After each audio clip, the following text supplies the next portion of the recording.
Between a toddler with nightmares and social obligations, I am very tired.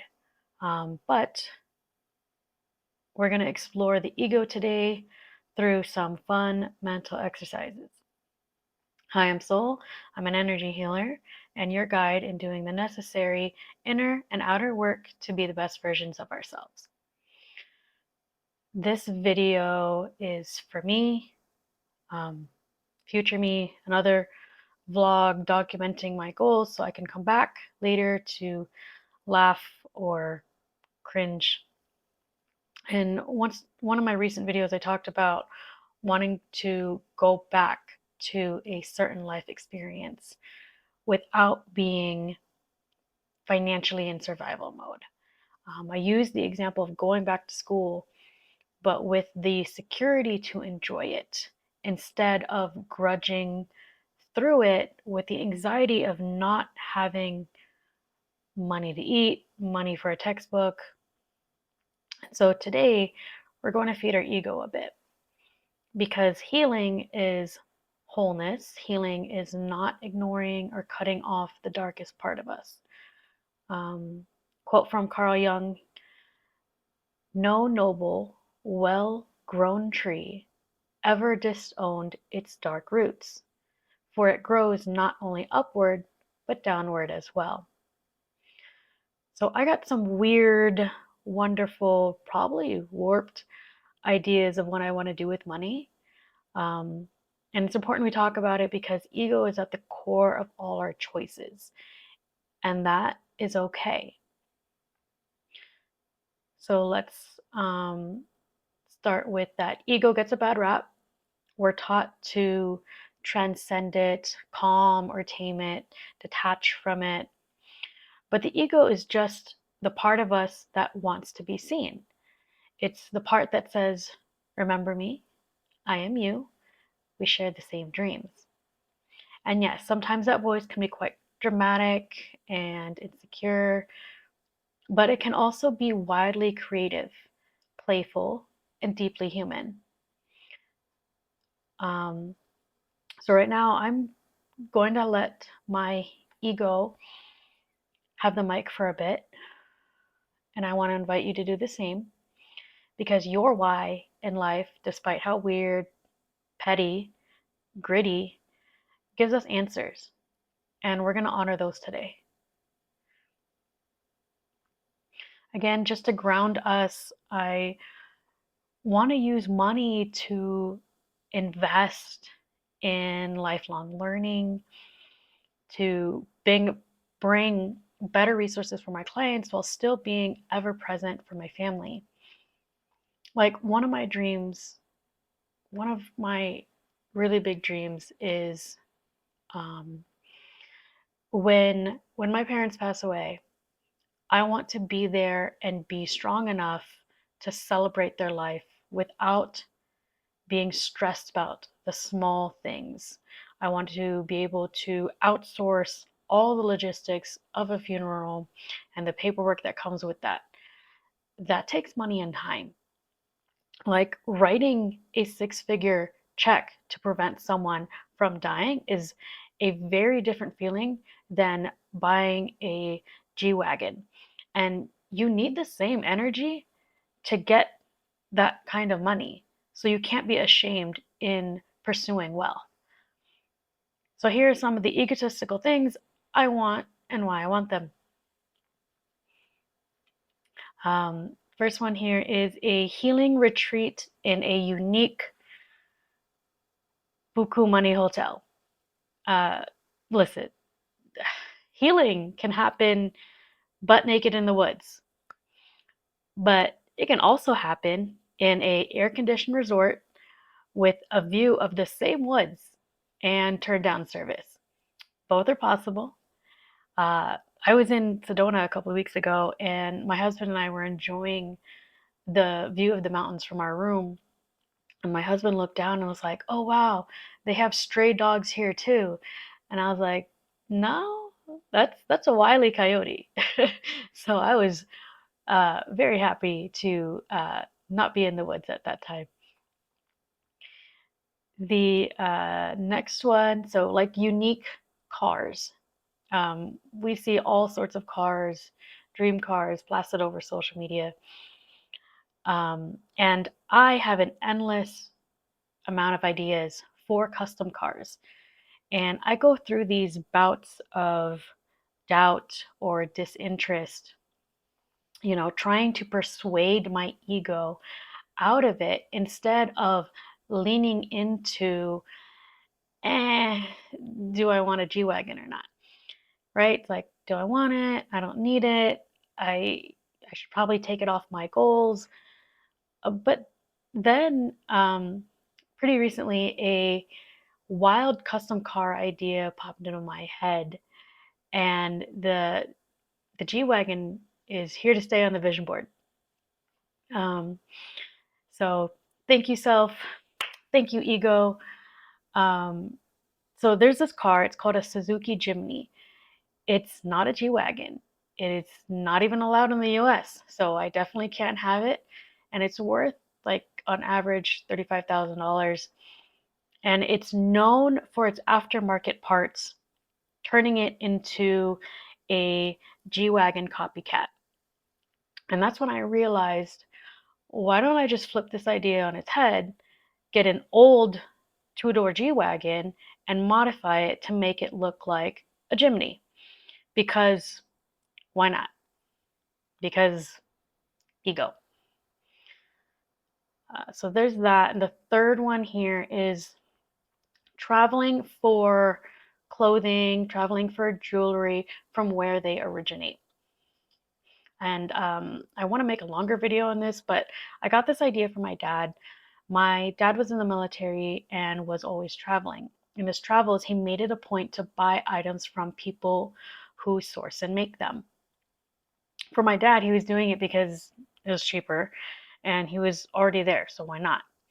If but if a defining factor of luxury is exclusivity, what is more unique or more exclusive? You know, what is it to have the most limited access to own something? Buying something of value many times overvalued that you simply purchase online or in store? Or is it traveling to another country, traveling to, um, you know, South America, maybe what's coming to mind is Peru, picking out different animals for the wool sweater that you want to have made during your stay there. Um, Going to the Philippines, meeting the person who dives for and chisels the mother of pearl right in front of you for a custom piece of jewelry. For me, that's a pretty exclusive club. And that comes with stories that only you can tell. And these may sound luxuriously silly, but they matter because money isn't just for survival, it's not even for freedom, but expression, a voice for the darkest parts of us. It's for making your inner child scream with delight or your inner elder, your future self, sigh with peace. That is where we can feel the most safe in being ourselves, accepting all parts of us, all of me, even the part that wants a monogram vicuña bathrobe. So I hope that sparks some ideas for you and your wants in life. If not, the exercise today will show you how to narrow that down and bring out why we want it in the first place. This technique combines two techniques: a questioning technique I use on myself for many different things. Link to that video somewhere. Um, and the second technique is answering um, self-prompted why type questions and then only answering in 8 words or less. You can also have the option of getting creative here and doing the same technique with drawing in 8 strokes or less. For example, I talked about just a few moments ago going back and forth between, if I want a G-Wagon or not someday. So the first technique I would propose the question to myself, do I actually want a G-Wagon? I'll ask that same exact question 3 times. One for the head, one for the heart, one for the gut. We ask the head for a logical response, the heart for an emotional response, and the gut for a primal instinctual response. So to help me focus, I put a hand over my head. Do I actually want a G-Wagon? And then we wait for a response. We can use biofeedback or muscle testing here. And for me, I just see it in my mind's eye, a flash of red for no, or a flash of green for yes. And I just yawned because I've got my response. So I got a yes. But for the sake of this exercise, we are going to use a no response for the head. And then we're going to do the same thing, ask the same question, hand over heart. Do I actually want a G-Wagon?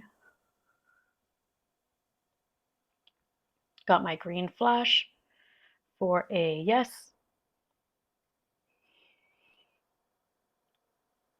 Hand over gut. Do I actually want a G-Wagon? Waiting for that response. Got my green for yes. Now, remember that our head represents logic, the heart covering our emotions, and our gut for a instinct or primal nature response. So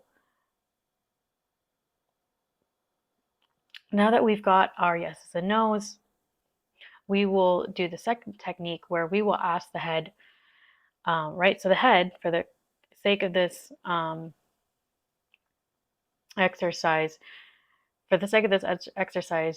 the head, we said no. And so we will ask, why do we not want a G-Wagon? And in 8 words or less, very quickly, very instinctively, it is expensive, it's gaudy, can I even maintain it? Wait, oops, hold on. Is it expensive? Is it expensive, gaudy, can I even maintain it? Oops, that's 9. Okay, yep. Can I maintain it? 8. Now, how can we reconcile this? Expensive. Make a budget. It does not matter how much money you have, you need a budget and to stick to it. Same thing about, maintaining it. You can look up, what I have discovered is that you can look up the annual cost of what it costs to maintain every make and model of a car. From there, make a budget, stick to it. And one of the words there, right? Gaudy. There's something about that car that to me is just gaudy. How do I reconcile that? Do I just wave it off and be like, man, it's not really a part of me? Or can I accept it, embrace it a bit, and still have it? But what if I can be stealthy about it? Just cover it up and make it look like a Jimny. Call it a Gimney. So that's how I reconciled that through those 2 techniques. If you enjoyed this is also how my sessions work. You book a call, I do a healing session for you before the call, and then we meet up and discuss and take practical actions using the same techniques I talked about today. This is what we mean by the inner and outer work in becoming the best versions of ourselves. Let's remember these seemingly outlandish choices are a part of the human experience. And may your future self be deeply amused and widely proud. See you in the next one.